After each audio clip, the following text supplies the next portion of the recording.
Game chat on the mic, Friday night light. Line from the board, Isaac taking flight. Question of the day, what's it gonna be?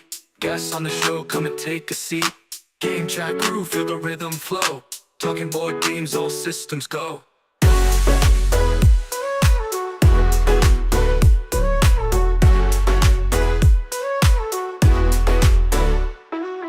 Pick 5 games, what's your top choice? Hear the people shout, raise up your voice. Interview time, guest in the chair. Sharing stories, feels like we're there. Game chat crew, feel the rhythm flow. Talking board games, all systems go. Game chat crew, feel the rhythm flow. Talking board games, all systems go.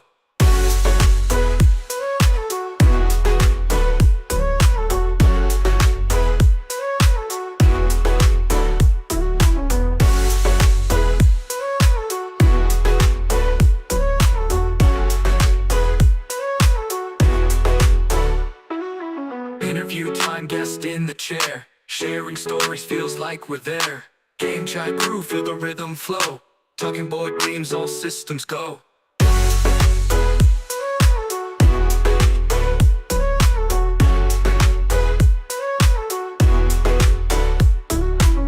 chat crew, feel the rhythm flow. Talking board games, all systems go. Game chat crew, feel the rhythm flow. Talking board games, all systems go.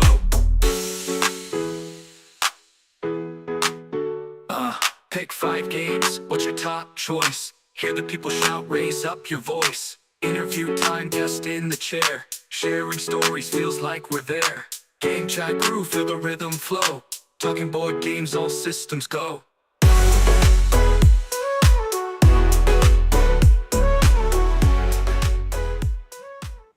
Isaac, how are you, sir?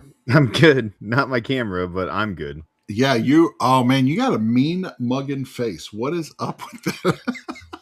Oh, you can see my face? That is the greatest still.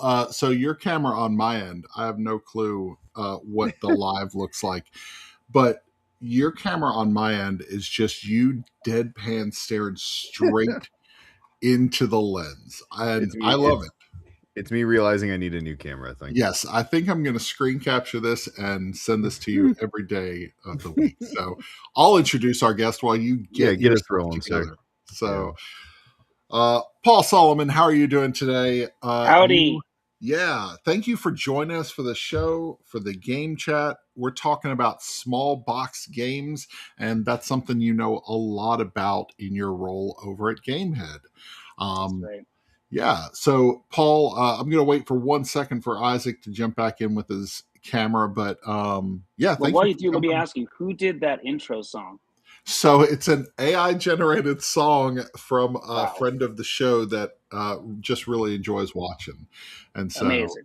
Yeah, he sent it to us. He put in a bunch of different prompts about all the stuff that we talk about. And so we were like, oh, thank you so much. So that's fun. There we go. And we're good. And we're here. We already have our first troll on the show. So more Master Media. Oh, Ryan from the Dice Tower. Yeah. Ryan is our new head of marketing at Gamehead. So nice. He and I are both in Chicago for meetings right now. He's probably just over there somewhere getting dinner. I would love it if he's just typing things out, watching you from the window. You know? That would be the best. So yeah, that's awesome. So Isaac, you got our questions for tonight. Let's jump right into it. To answer your question, Jason just sent me a picture. Yeah, it did have my mean mugging face. Just frozen. I wasn't quick enough to get I might have to ask Jason for that still shot. Yeah, well, he got it. So opening question, happy almost end of the school year season. So what was your least favorite school subject and why was it math? It was definitely not math. For those that don't know, I have a couple degrees in math and I'm a math teacher even still. I teach 7th grade and I teach 12th grade. It's really cool. I teach the lowest level math class in the school and the highest level math class in school. Nice. But when I was a student, I was not a great reader, or at least not an interested reader. And so how I got through school not reading those books, I don't know.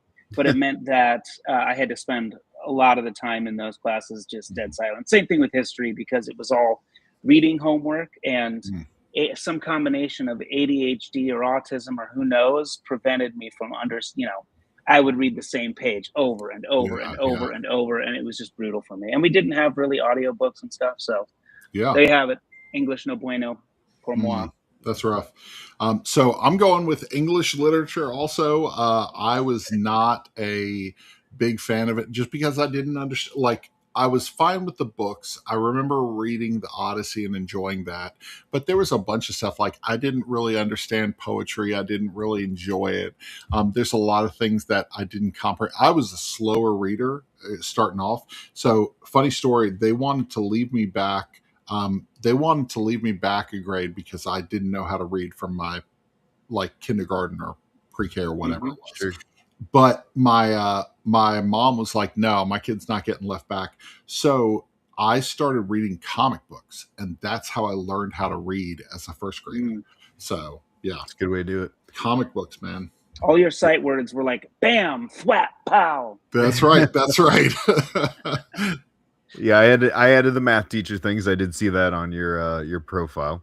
Yeah. My son is currently getting his double major in physics and math, and plans to go after a PhD in both of those, I believe. So Yeah.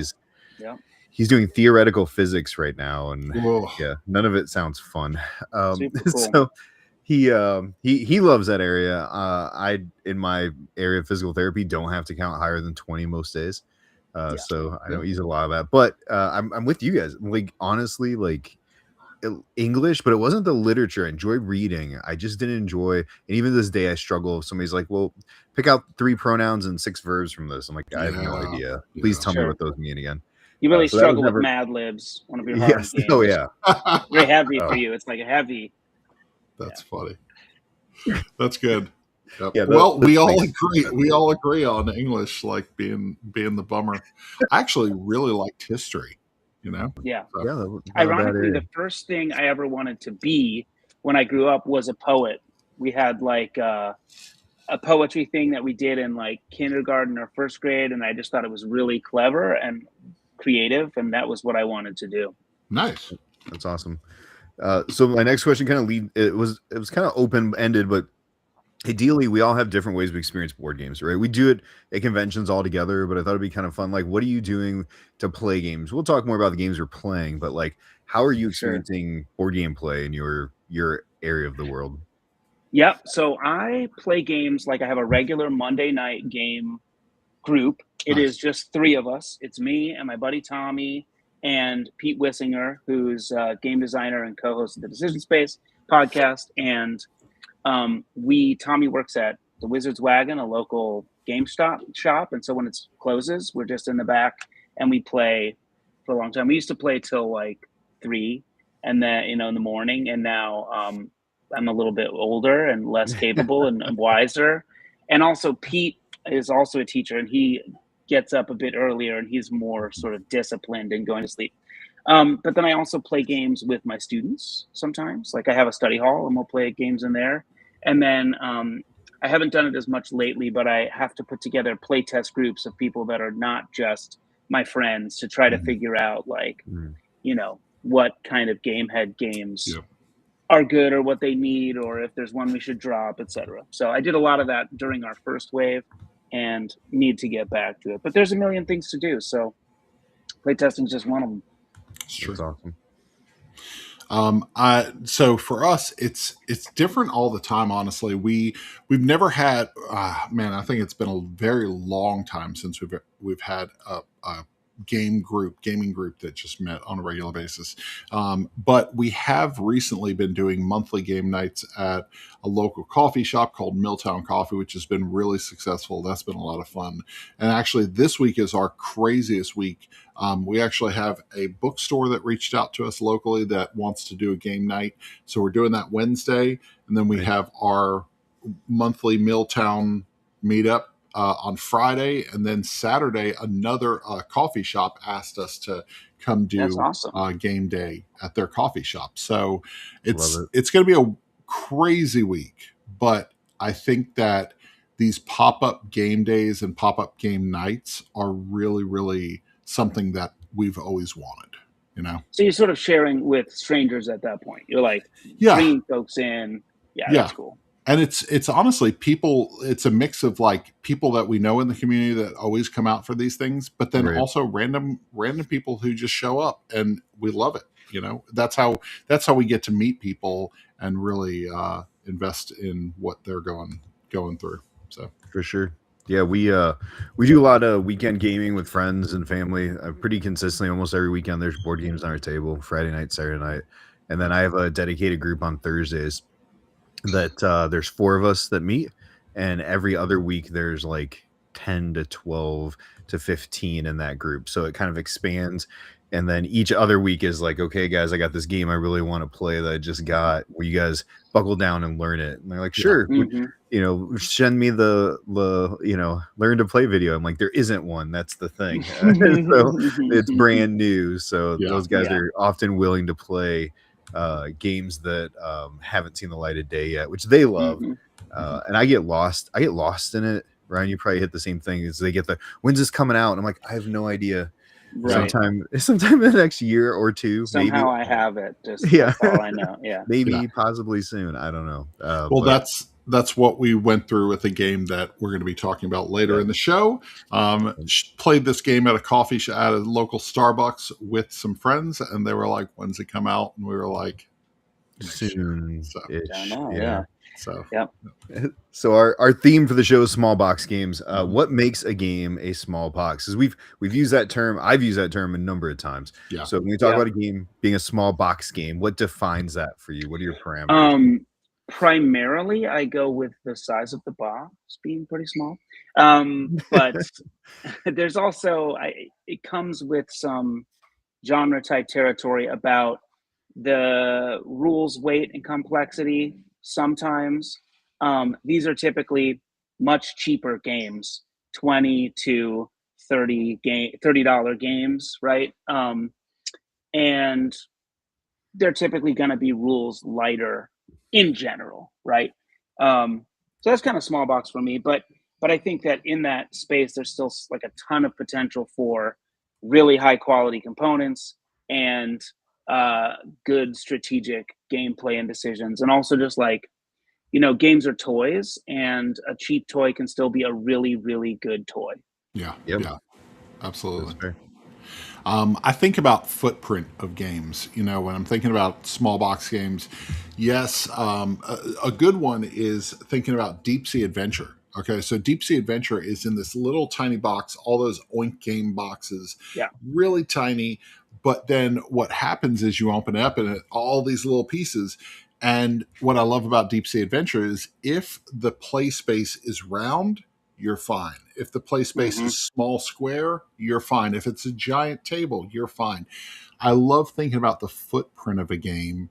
And it's actually something we have to think about with the coffee shop that we're going to be at next Saturday. The tables are really small. And so Aaron and I are going through our collection right now being like, what's the best game for the small table? Because we don't want to bring something that is overflowing the table, overwhelming to people who may not be gamers. Yeah. And then present a bad experience. Well, let me hop back in here for a sec, because when I started at Gamehead, Yeah. and I haven't said I'm the creative director for Gamehead, we set out to make a line of small box games, and what that meant specifically for us, and what is still our, when designers say, what do you want? The submission guidelines basically are, we're looking for games you can set up in 5 minutes, teach in 5 minutes, and play for 20 to 40 minutes. And they have to fit on a bar top table. Yeah. And inside of our 6x6 by 2 inch box, and sell for $20. So like those were our guidelines for what a Gamehead small box game would look like. And Sure. I think those, that also means I have to be able to produce the game in China for $2, and then that tells me things about components. So there's all kinds of decisions about that. But as a buyer, all the things we talked about. Right. Well, yeah, and I think everything we talked about with size, with footprint, I think cost also hits into small box. Like I want it to be one of the things, and we'll talk about Flip 7 because I don't know how we don't with this, but like it's such an easy, like, yes, it's $7. And like, what do you mean it's $7?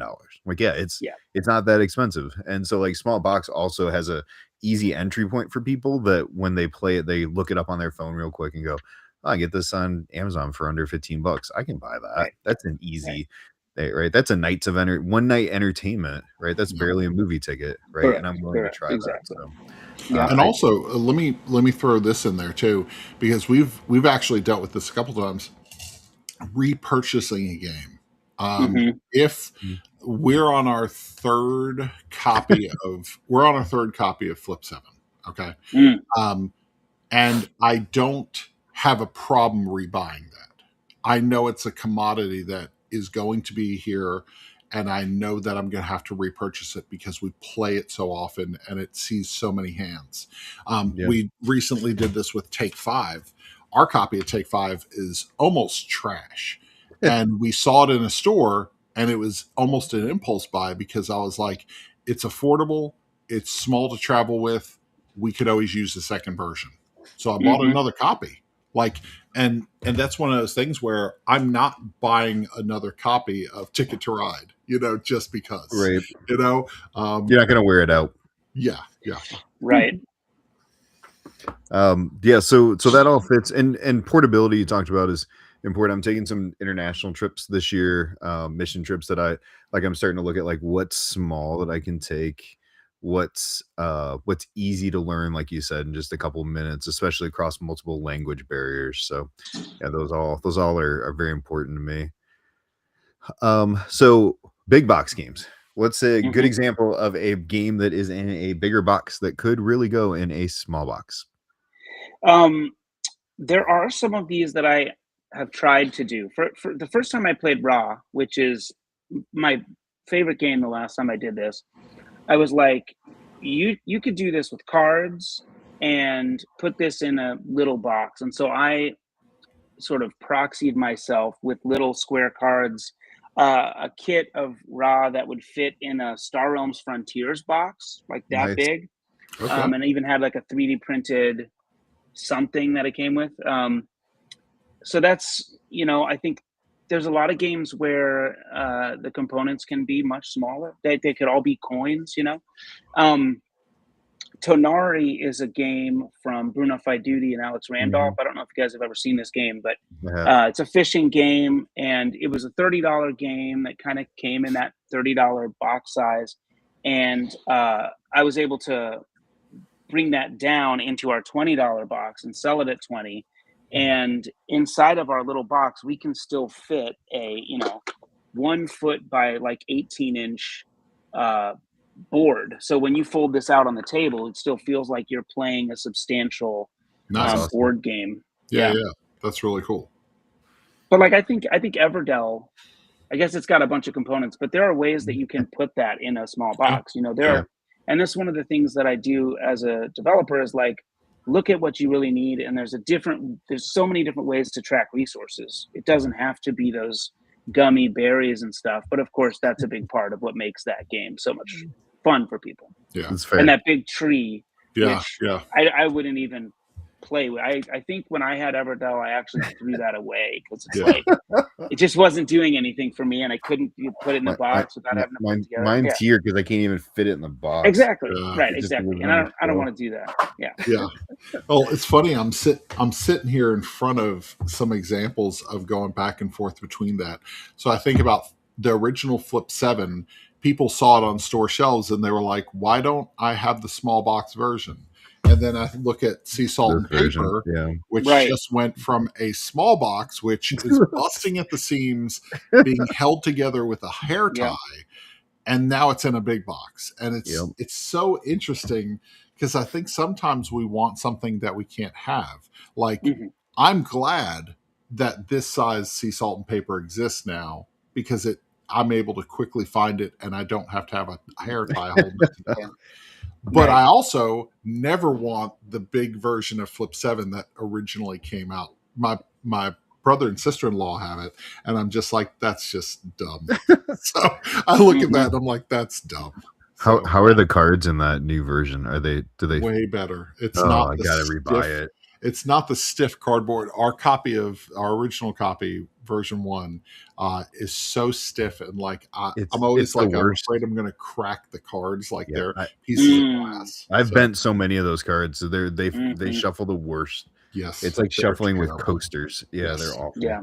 Yep. It's like little sheets of cardboard. Honestly, the first one I thought of, and people have done this, and I plan on, as I'm getting a little more versed. My son does tons of 3D printing, and he's kind of helping me to learn some of this now. Is Splendor, because Splendor is a small Sure. box game, right? Even Sure. with the coins, Splendor is a small box game. Yeah, Like it you is. can fit it in a deck box sized or just a little bigger. And Mhm. again, I get shelf presence. Like I look over, it's got a great shelf presence. I get it. I love it. I'm all for it. But like it doesn't need all that space. The other one we just played recently, taught to some friends, was wonderful. It's a wonderful world from Oh yeah, love that game. from Lucky Duck, Lucky right? Duck. Mhm. Like it's just a bunch of cards, really. I mean, yes, you have the little cubes, but again, like you said, you don't need to track them necessarily physically. You Yeah. can Right. play that game with just the deck of cards and a sheet of Mhm. paper to mark off your resources. Yeah, Yeah. absolutely. Yeah. So cool. Next one up, I wasn't prepared. So we are. What is the best place to play a small box game? Where do you love to, like? I gotta bring a small box to go here, other than home. Like if you're Yeah. not outside of a home. Well, like I would love to bring small boxes on my family vacations. Like I came to Chicago this weekend. I'm from St. Louis. My mom turned 70. We celebrated my cousin's wedding 5 years ago, which was sort of COVIDed and no one was there. And his wife turned 40. And so people from all over were here. And like, I would love to bring stuff. No one will play them. So Yeah. that's not a good time for me. I used to travel and play solo games in a hotel sometime. But for me, the best place to play games is where it's quiet and I don't have to hear other people talk, where people aren't distracted. I play in my office at work with a couple of my math teacher friends sometimes. That's a great place to play. But yeah, the back of the magic shop where I play games is the best place to play games. There you go. Or at Geekway to the West. I mean, if you play games at Geekway to the West, you're having an absolute blast. That's my local convention that's coming up in May. Nice. Nice.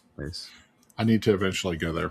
So Yeah, It's really, really good. And I we think hear Geekway, such great things. I think they came up with the play and win library concept, Nice. and they have a very good play and win, and a small vendor hall. Gamehead will be there again. It'll be the first place that we sell our Wave 2 games. Oh, awesome. As well as our Wave 1 game. So we'll have about 24 copies of each to sell. Nice. awesome. Yeah, so I'm excited about that. Very cool. I would say me and Erin are pretty big on coffee shops. She is a huge coffee snob, loves trying different things. So anytime we travel, there's always like at least 3 or 4 games in the car that can go in a purse, and that purse goes into the coffee shop. My wife grabs a coffee. I'll grab some kind of like muffin, and we just sit there and play games. So it doesn't matter what city we are in, like my wife will sniff out the coffee shop. And so I think that's where most of our small box games get played. And sometimes the coffee shop has a really nice table, and sometimes they got little tiny circular tables. So we got to be prepared for everything. Yeah, absolutely. Did you see? Did you post the comment there from AJ? Looked like he said hello. Oh yeah. Yep. I don't know if I missed it. There we go. Oh yeah. Oh, hi, AJ. Fellow teacher AJ there. Yeah. Teachers, awesome, buddy. Teachers and board gamers. Yeah, that's a thing. It's a real thing. Yeah, I agree. The vacation is the first place I thought of. It's the first thing I always think of is what games are going in my backpack, so I have them easy access, and what games can I put in this one medium-sized box that I can cram as many different games into as I can, right? Just to have some It's not variety. Foundations of Rome. No, gosh, no. No, Like it's I not. bought a Zool Travel Edition literally because I wanted to take it in travel, and we've played it on. We played it on an airplane. We played it on the beach at Cancun. Like it works well, and so it's. I love that there is portability, and we've done a show where we just talked about games that played well on the beach or played well at a coffee shop, right? Like we're not going to go to a bar that's super loud and play a game where I have to hear everything going on, right? But we go to coffee shop and do that pretty easily, right? Yeah. I just recently saw the Summer Pavilion. Zool Summer Pavilion got a miniature version. They do, Oh. yes. I didn't even. I one. saw it this weekend. I was like, what? Yeah, we have. They just have the regular and summer. Summer being the Yeah. the best one of all these. That's what I was going to say. Is a lot of people seem to say that's the best one. I've only ever played the base one, but Summer Pavilion's really good. So I enjoy the base very much, but I like Summer more for sure. Yeah. Cool. So speaking of food, snacks, lobby snacks, I got a copy. Ryan, you got a copy. Yeah. I've been holding on to this for a few months. I know. And I have been teaching this quite a bit. You've been teaching this quite a bit, I know. Yep. So let's start simple, because the question, when you look at a cover like this, just begs the question: what is the best lobby snack? Yeah. So one of my favorite things to do is go to the movies, and typically I will get a popcorn and a Coca-Cola. I don't know if I could pick one over the other, but I guess there are times when I get a Coke and I don't get a popcorn. So I have to go Coke.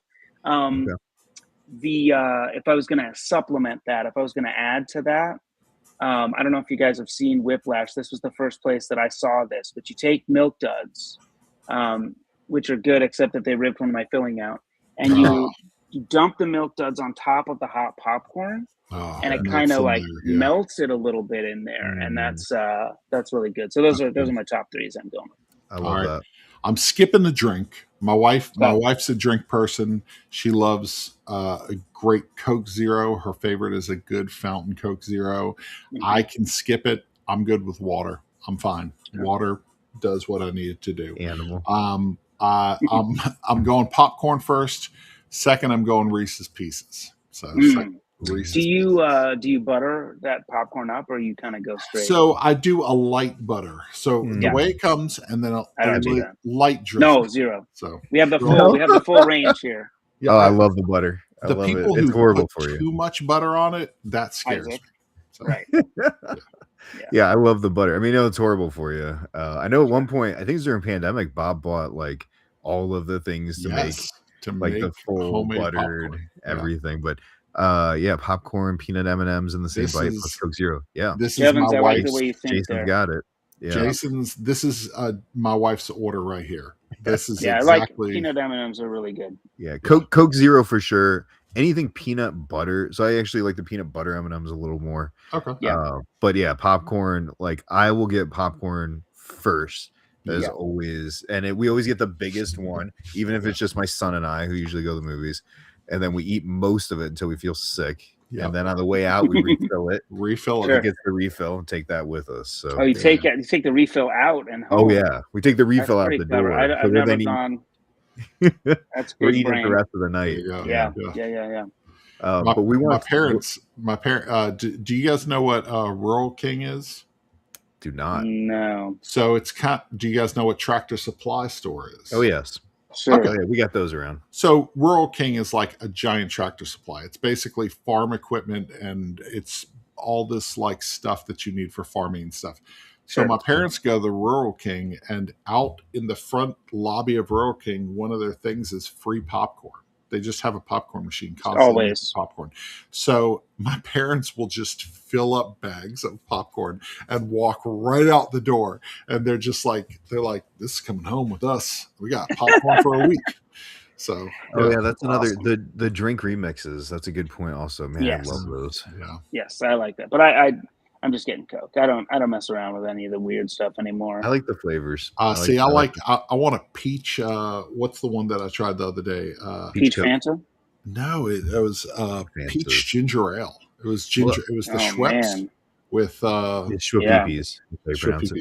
Schweppes. When I was in college, we used to have a game where you would go around to all the different dining hall rooms, and you could mix 3 drinks in equal measure, and then bring it back, and somebody had to guess what the concoction was. And, very fun. Very fun. Okay. I kind of like that. I will tell you, I'd be able to guess Dr. Pepper real quick, because that's a garbage drink. Oh, whoa. People. Dr. Pepper's amazing. What is wrong with you? I really enjoyed being here tonight, but I'm going to have to say goodbye. Oh, man. I loved it. Dr. Pepper's amazing. Drinks. Root beer was one of the very easily identifiable ones, and the one, and iced tea, of course. Diet Mountain Dew, you could always tell, because if it tasted absolutely horrible, there was Diet Mountain Dew. Yeah, It has to be ice cold, otherwise, and it gets bad quick. So Yeah. So Lobby Snacks, the game. Yeah. This is Oh, a yeah. new game coming from 25th Century. This is coming to Kickstarter on. Do we know? I don't actually. I don't know. think we have a date, don't have but a it date. is coming in the Tigris and Euphrates campaign. Right. There's Yep. like a pre-page up where you can click to follow and get notified, but we don't know anything else yet. So Ryan's got some cards. Yeah. So kind of tell us what this game entails, Paul, and kind of how this Yeah, came to life for you. so the theme here is that you're getting ready to go into a movie, but first you got to get the snacks, and so you're buying snacks. But if you spend too much money on snacks, you can no longer afford a ticket and you can't see the movie. Mechanically, it is a trick-taking game.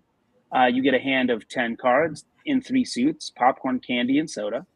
And every card has a number, of course. Some of them are negative valued, and you play tricks. However, it's may follow. So you can play any of the cards from your hand whenever you want.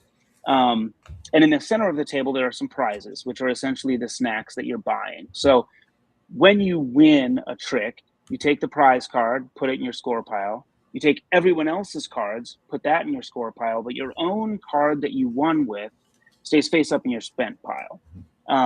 Essentially, you won some things by spending some money. The trick, the twist, the catch here is whoever spends the most money each round scores no points. So there's sort of a busting mechanism like a QE or High Society. That was sort of the original conception of the game. And one of the big development changes was that instead of having the spent value be the actual number on the card, there are dollar values on the side of the card. So cards are either $1, $2, or $3, or the negative cards can be -1, -2, -3. And the negatives are really interesting because if I think that Isaac's going to win something, I can throw a negative in so that he actually loses some points because he'll score my card. Or if I can try to win somehow with a negative valued card, I decreased my spent value, which can help make somebody else the big spender and have them lose. And there's a couple of other twists in there, but mainly it is a may follow trick-taking game with a busting mechanic like High Society. Yeah. Yep, I love it. really like the mix of the negative cards because in a case where you are playing this trick out, and I've played a popcorn card that is negative 2. Okay. That's a negative dollar value on my card. And if nobody else wants that prize, they're not going to try to beat me. Right. And then it's up to them to make the decision. If I beat his negative number, I'm taking away his negative points, but then I'm also gaining something, and I might end up busting because of it.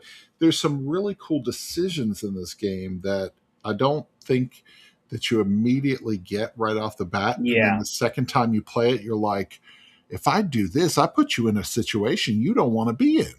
You know? Yeah, it has some things that are sort of like you said, take a second to realize. They're a little like confounding at first. One of the strategy tips I put in the rule book is that every card in your hand will either end up in your spent pile or someone else's score pile. And so you have to be very careful about when you win or how much you make someone else pay when they get your things. The other thing that's really sort of subtle is that each trick develops a price. So the prize sits out there and maybe it's 1, which is not a lot. And I don't want to win the trick necessarily to only get 1 point. Right. So maybe the first person puts out a $1 card. Well, now the winner gets 2 points.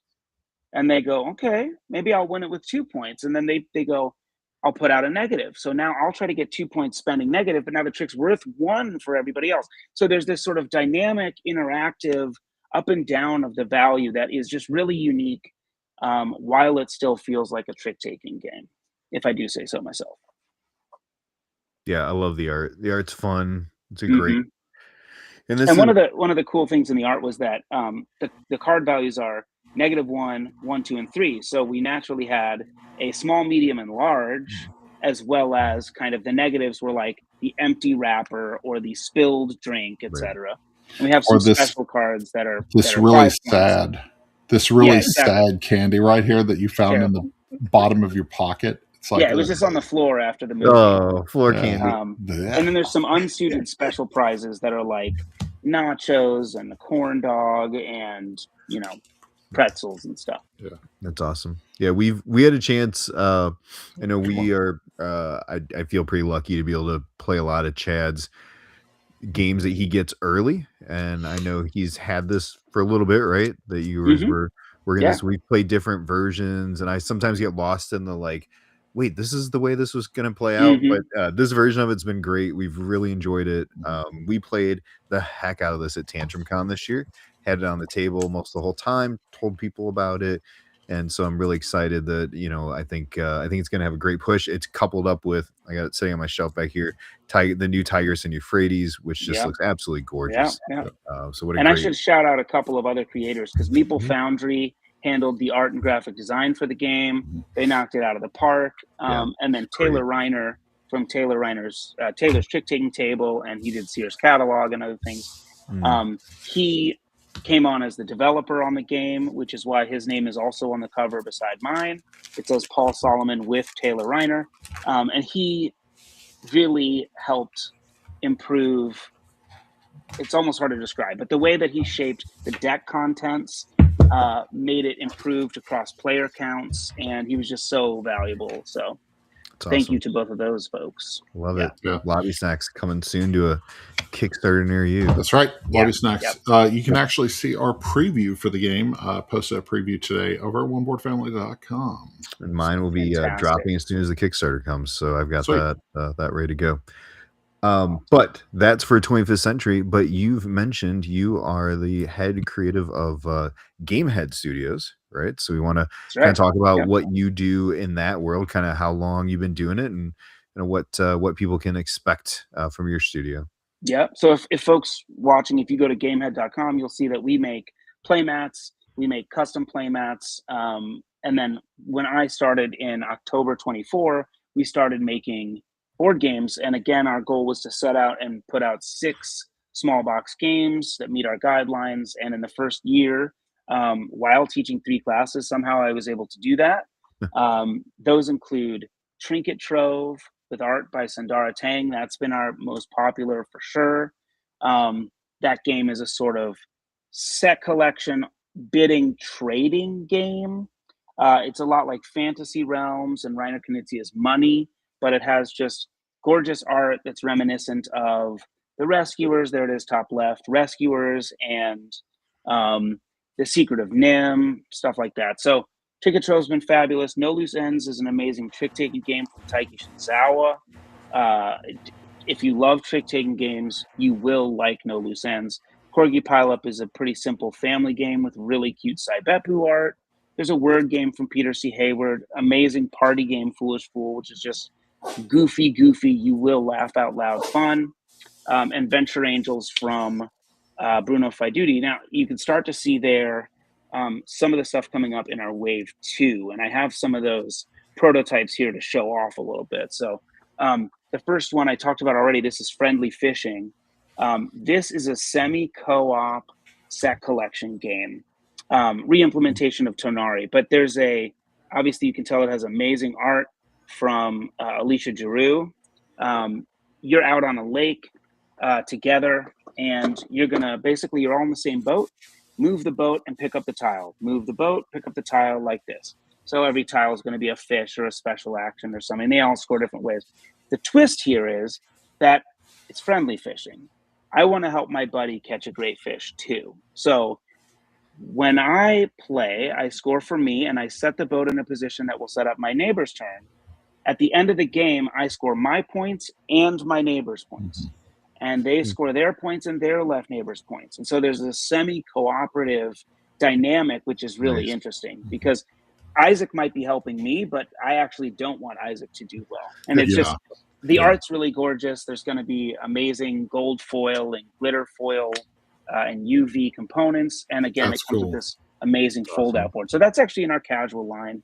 We have party games, casual games, and thinky games. in our Thinky line, we have Trick to the Future. This is a outdated box, but Trick to the Future, you can sort of get the references here. We have the wood paneled station wagon. And this is a time traveling trick taking game from, again, the master of trick taking games, Taiki Shinzawa. And everybody gets one of these dual layered temporal transistors where you put these little Catan roads on there to fill up your fuel gauge. Okay. And this matters because the cards, the suits are past, present, future, and beyond. And you can see that the numbers are digital display numbers.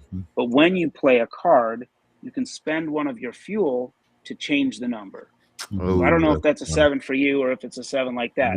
But you can turn a 1 into a 7. And in fact, along the side of the card is all the things you can turn it into. Nice. The twist here is you'll get 2 points for every trick you win, and you'll get points for all the spent fuel you collect on those tricks. But you have to save enough fuel to get home. That means if I win 3 tricks and I only have 2 sticks left, then I'm lost in time and I score no points. And so if I know that you're low on fuel, I can stick you with a trick and you'll score nothing. Again, Taiki Shinzawa is a genius, and that game is amazing. I love that. That was really cool.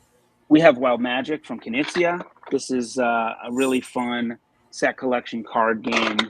I really like set collection card games. We do a lot of them, but it's a little bit like Coloretto, some of these other games. You draw 2 cards and have to discard. Yeah, it's one of my favorites, and I have sort of iterated that on some of the things that you'll hear about. So like one of these games is just a Coloretto variant, but basically you draw 2 cards and discard a card, and the cards pool up in the middle until someone takes it.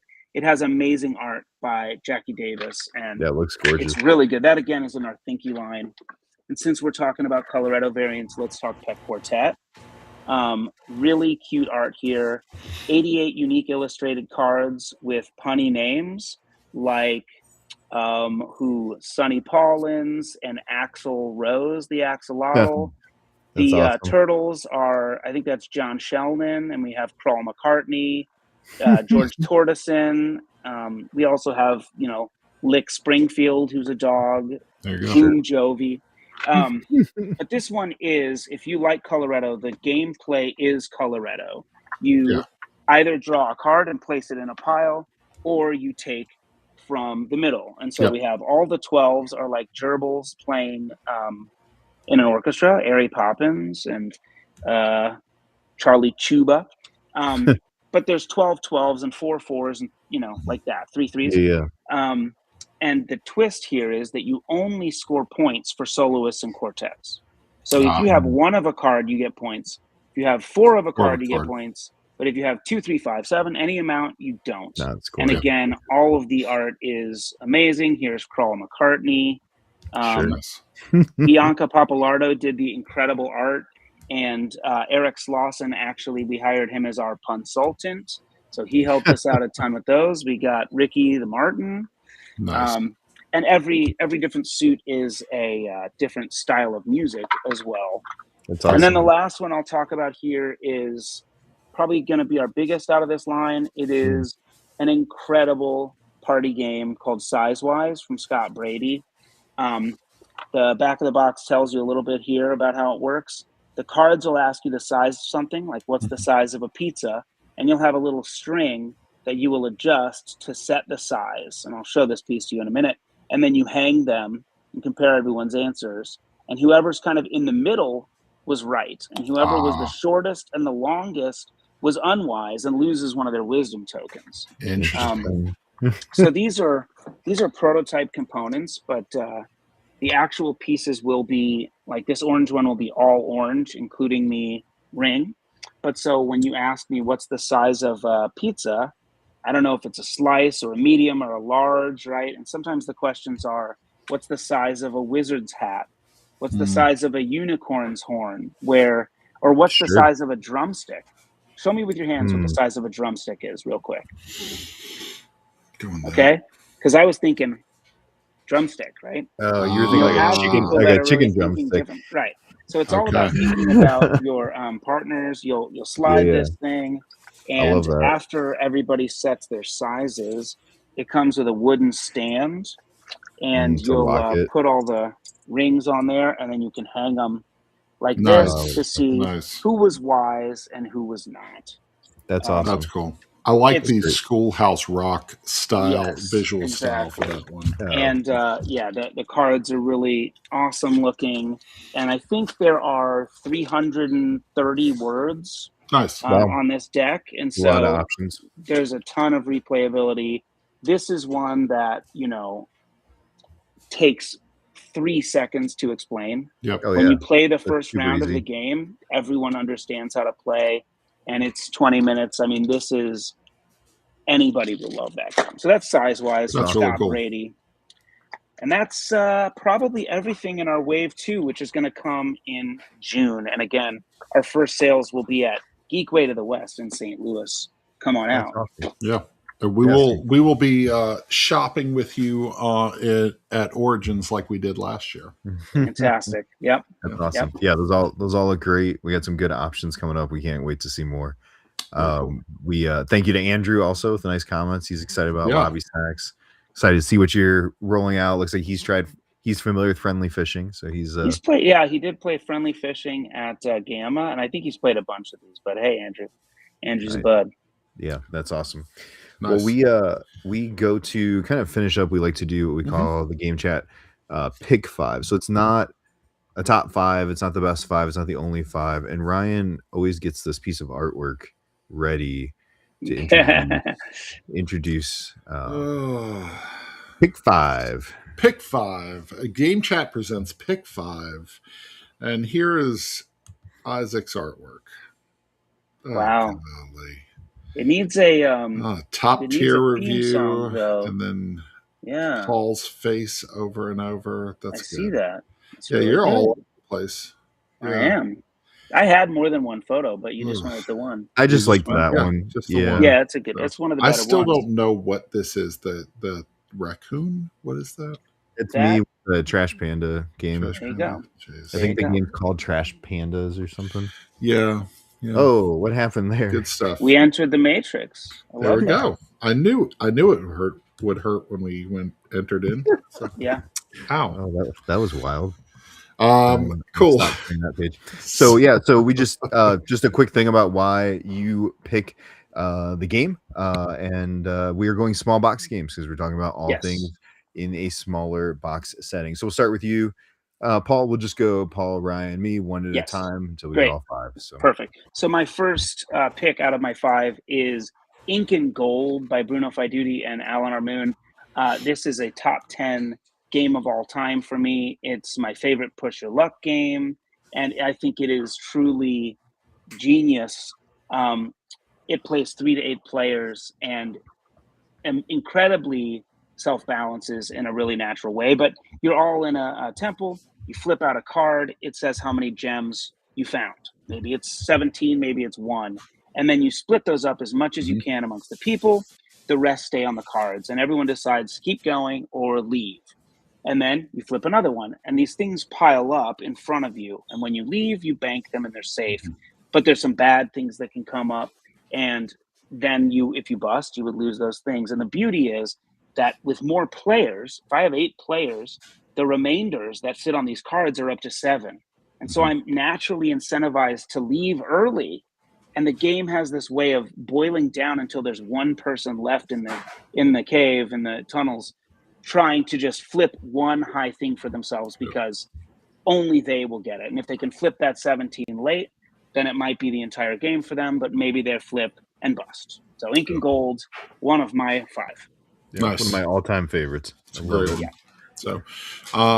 So I'm going to go with Barbecubes. This one is one that we purchased last summer, and we played it so much. Barbecubes, you actually play it inside the box. You're this tin, and so you're trying to gently put barbecue pieces. It's hamburgers and steaks and fish and hot dogs onto this thing. It's so much fun. It's so silly. It gets wild around the table. We've played it for an hour. Somebody bonkers loses, and people are laughing at them, and then they're like, we got to do it again. It fits on just about any table, and it travels with us all over the place. How do you do with that with your fat fingers? It's got little tweezers, man. It's a tweezer one. Yeah, it's tweezers. I don't You're have to old. use my fat fingers. Your old, That's how I win. unsteady hands. My old shaky fingers. I'm gonna pick what I am certain is my wife's all-time favorite game, and in the small box format, and one we've had to replace because we've worn out the cards multiple times. That's Enchanted Plumes from Calliope Games. This Brendan game Hansen design. It's amazing. It's absolutely amazing. It's so well done.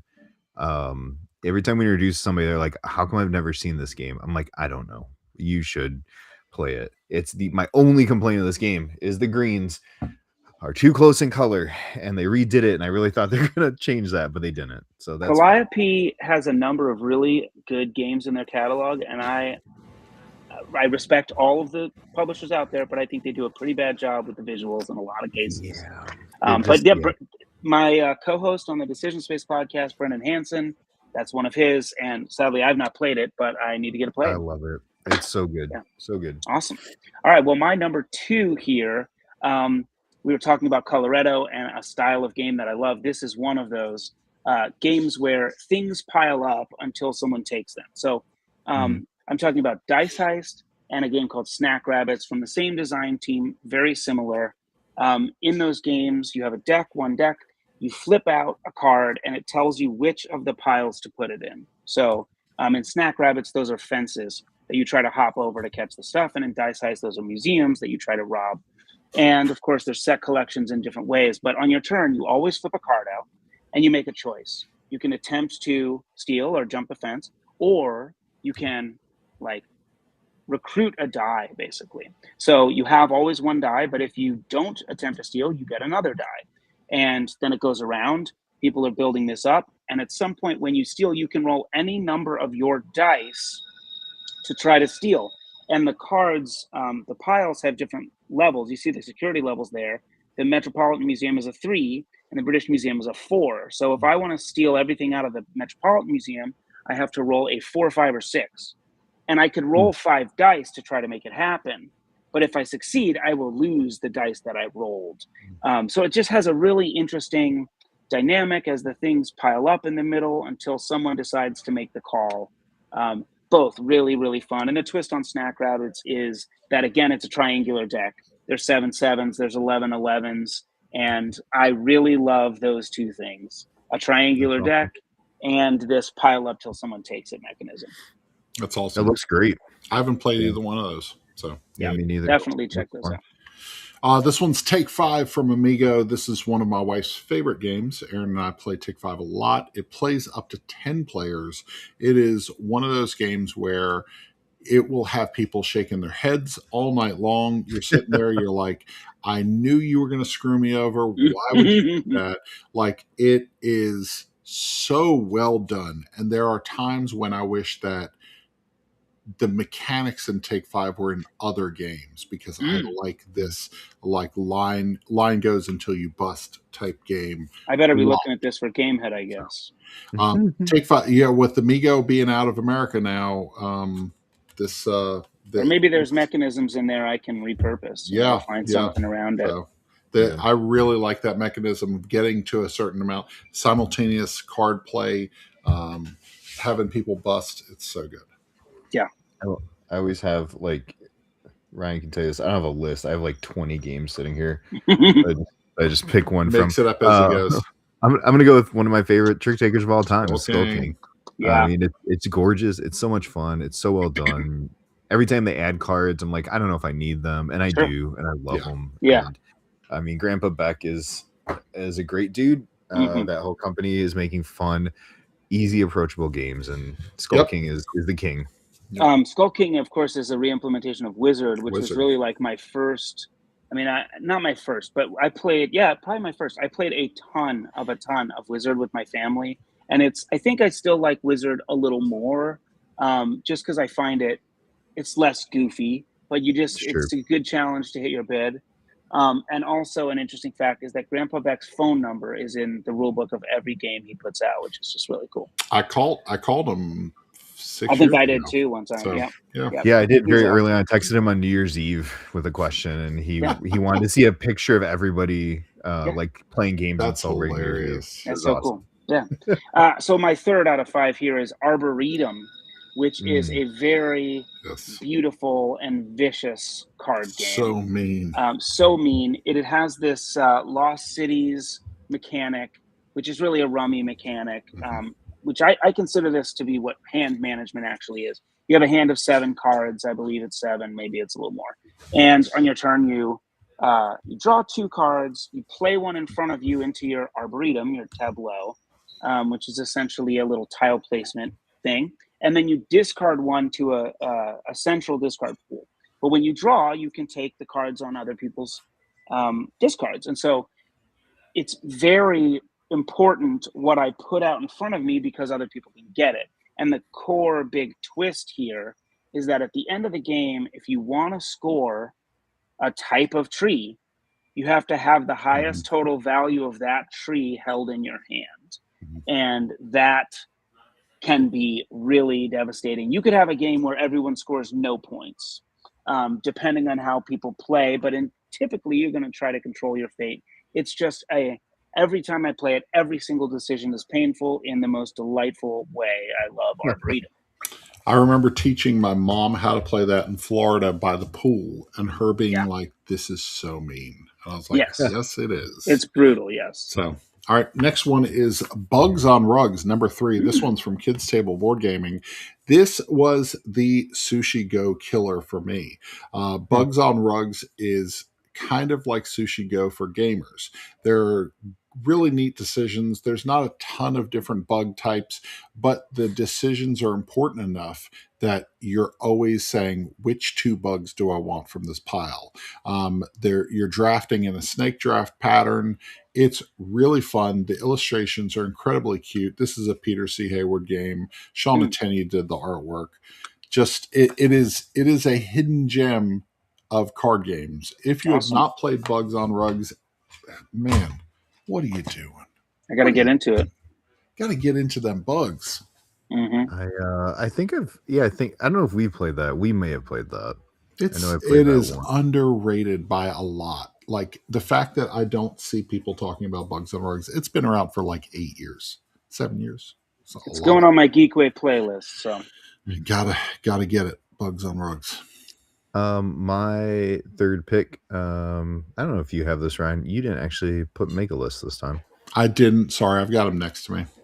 I am screen sharing because I cannot find my copy to save my life.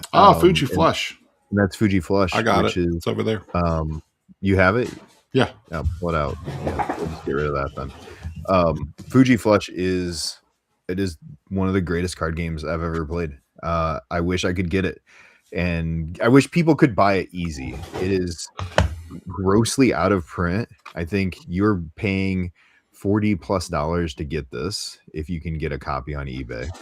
I would print it, but Freedom and Freeze doesn't really print with people other than the very people he prints with. That's so wild. It's such a good game. We bought 3 copies of Fuji Flush when we found it in a store one time, and we just gave them away to people. Yeah, I love it. It's language independent. Thank you. Not language dependent. Independent. It plays so well with so many people, with big groups. It is a easy, everybody's in game, and the mechanic is nothing I've seen anywhere else before. 3 to 8 players. Really love this game. Yep. Yeah. It's good. It would be a good game head game, but it's probably not to be. All right, my next one here. I talked about Arboretum being this hand management game where you maintain a hand of cards, you cycle things in and out of it. Trinket Trove is also that style of game. You score your hands at the end of however many rounds. Everything is getting traded and swapped around. And it was based on this game that I love, which is Fantasy Realms. It's a really compelling system that they have put out in a lot of different ways. Earth uses this, or not Earth, For a Shuffle is using a similar thing. And in the game, you draw a card and you discard a card to the table. And the card that you draw can be from the table or it can be from the deck. And so new cards enter the pool that is traded around players, and the game ends when there's a certain number of cards in the middle. you just build these kooky combos of like, well, if I have the Book of Changes and the candle and the tower, I can score 100 points. So can I chase those things? Or do I know that Isaac has it in his hand and can it work out? Fantasy Realms is awesome. The Marvel Fantasy Realms is Marvel Remix, yep. maybe Marvel Remix. That's maybe my favorite, which is mostly the same, but it has some more tags in it. They also have the Star Trek one, which I thought was pretty over the top complicated in a way that I did not like. They just came out with the Greek Legends one, which I need to play more of. It has a cool mechanic whereby you can kind of extend the number of cards you score in your hand with some penalties, basically by sending them to the afterlife. But I think Fantasy Realms is still an amazing and relevant game that rewards additional plays.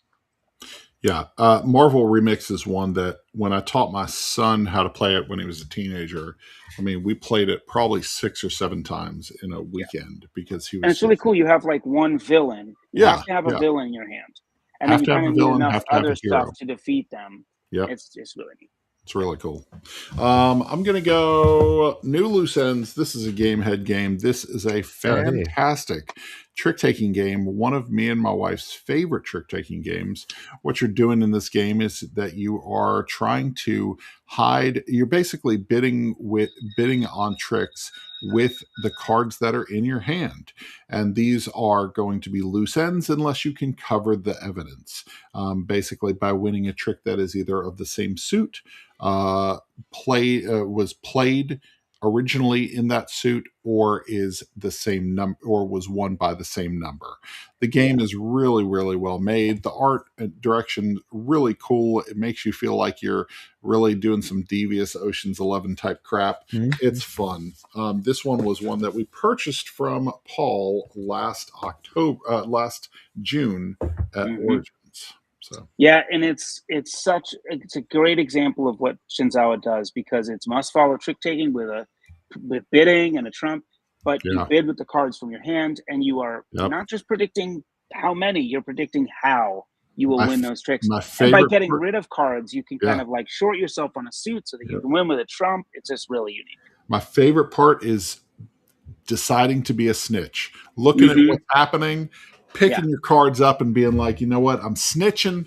I'm going to make sure that I don't win anything, and you guys are going to get double negatives. Yeah. The theming is really good. And that Pete Wissinger was another developer on that one with me, and he came up with the very good thematic integration there. Is this what number are we on? This is 4. 4. This is 4. All right. Let's go dexterity in a small box. And I'm going to go with Rafter 5. You had your dexterity and barbecues. I love the dexterity of this game. Still, we played the heck out of this at PAX a few years ago when it first came out. Still, we'll get this out and play it. Ton of fun, easy to understand, and people just really enjoy the final explosion at the end when it all falls apart.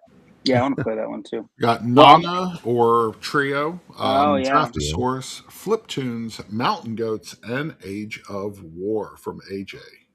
Good picks. Good calls. I'm going to pivot on mine. I was going to do Floriferous or Herbaceous, which are sort of along the lines of some of the things that we've talked about. Yes.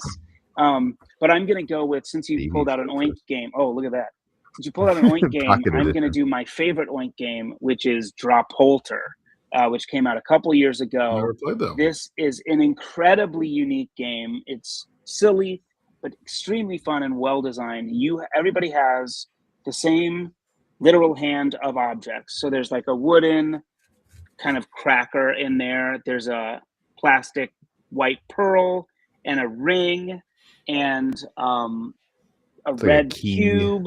Yeah, red cube and a yellow key. So everybody has that hand of stuff, and you flip over a card that shows some subset of those. Like it might be the cube and the I said pearl, but whatever the thing is, the shell. You have to, with one hand, find a way to drop exactly those things out of your hand. And when you do that, you grab that ghost in the middle.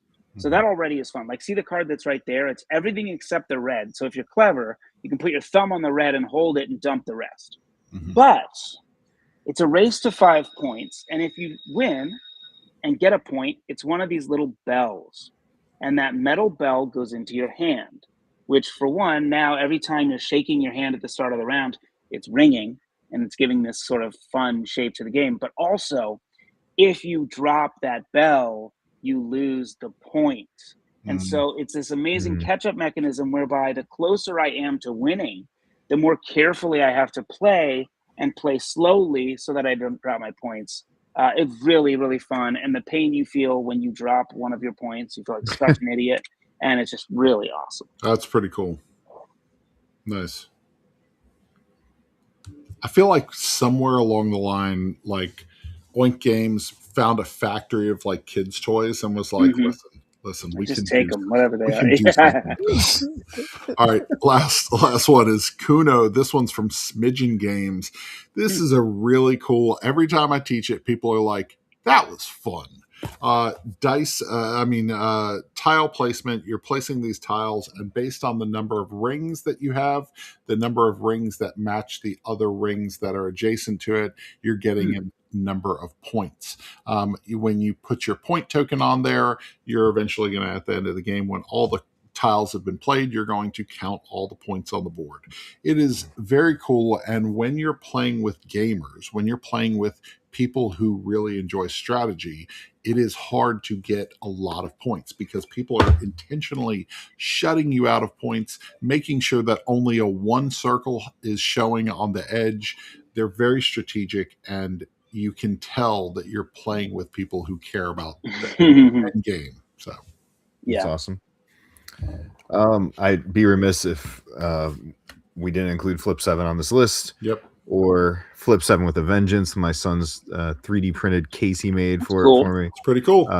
But yeah, both of these are great. These are I like you. These are I want to hurt you. There we go. Versions of the game. Always start with regular Flip 7 before you teach Vengeance to somebody. That's right. Is what I have found. But yeah, they're great. There's new versions of Flip 7 coming out this year. It is the next Uno. There is some interesting things coming out with Flip 7 in 2026. So yep. It is not. They're not done. Nope, not even close. No, you'll see a lot of those.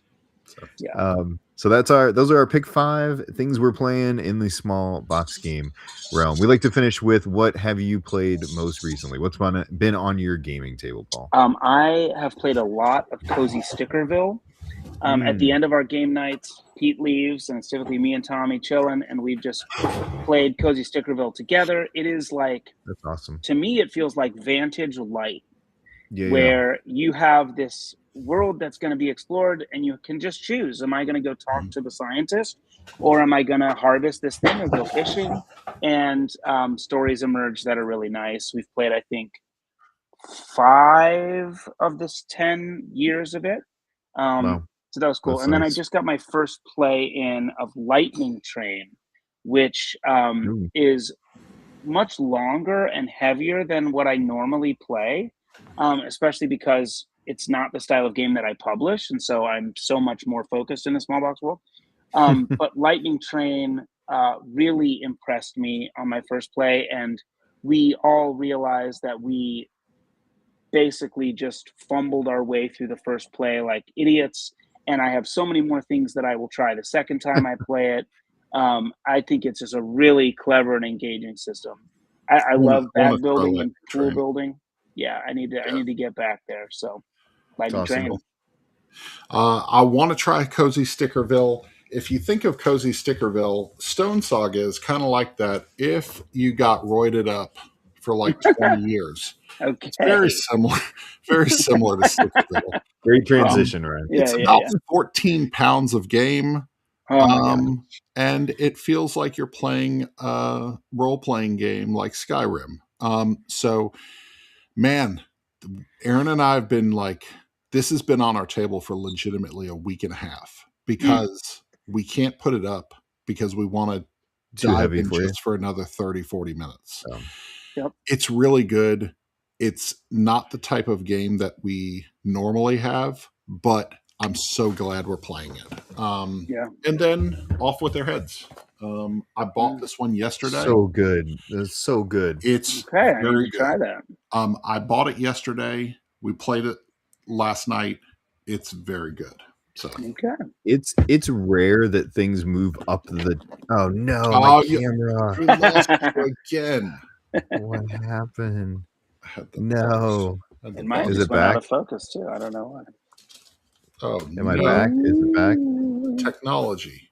Oh, for goodness sakes! Can you hear me at least? Yeah, you're like I can hear you. Yeah. Okay. Yeah, I was gonna say it's rare that a game moves up the chain of review for me, and James Hudson gave me that at PAX, and I talked to JB about it. Yeah. He described it to me, and I said, "This is amazing. I cannot wait to try this out." Yeah. And It's we very brought very home. cool. We played it so much, and I was like, "Oh, I'm reviewing this immediately." That's cool. Very, very much enjoyed it. I don't know where my camera went. I don't know. Disembodied voice, Isaac. Yeah. Well, you'll have to visualize it. I've been playing a lot of Orloy recently. Okay. ORLOJ. Oh yes, I know this one. The new one from Devere. It was hot at Essen this last year. It is amazing. Heavy, Absolutely. right? Oh yeah, it is heavy. I love it. It's got all of the ping, ping, ping actions that I love in a game, and we really loved it. But party game wise, we've been playing a lot of Quark, QORK, from the Op, which is just a silly, fun little Quark game. Yep. That's the one where you're trying to yank the cord back. Yeah. Not necessary. Oh, it is necessary. So cool. All right. Well, go ahead. Right. I'll take us home. So Please. Thank you. Paul, where can people find you online? Oh, you can follow me on Instagram at Paul Solomon 27. I post about mostly games, but also math and kids and art and life. And you can follow everything Gamehead at Gamehead Games on Instagram, and go to gamehead.com.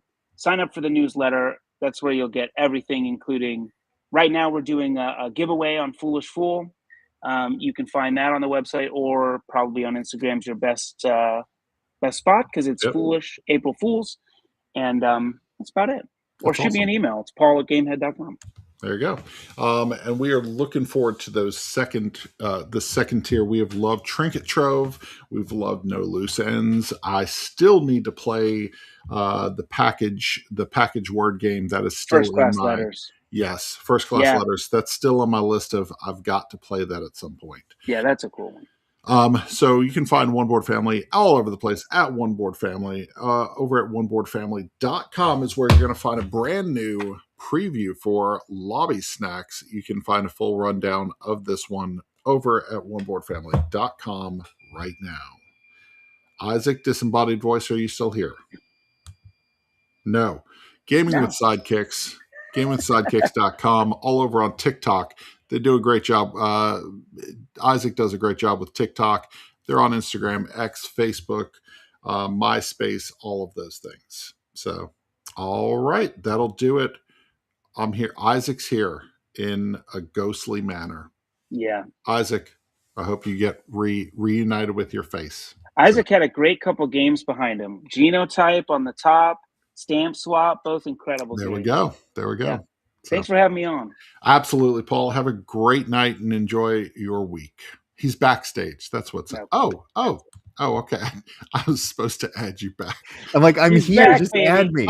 He's back. And there they are. Genotype, Stamp Swap, incredible. Yeah. So, yes, I do have two of my favorite games of yours, Genotype, and I love Stamp Swap. Like, I'm a Polyomino fiend for games, and Stamp Swap was amazing. Nice. Yeah. So, very, very well done. Check those out from Paul. And because I can't find games, I was looking for Honey Buzz to add to my favorite 3 trio for you, but also another solid game. So thanks for coming on with us. Of course. All right. Have a good one, Paul. See ya. Take care, guys.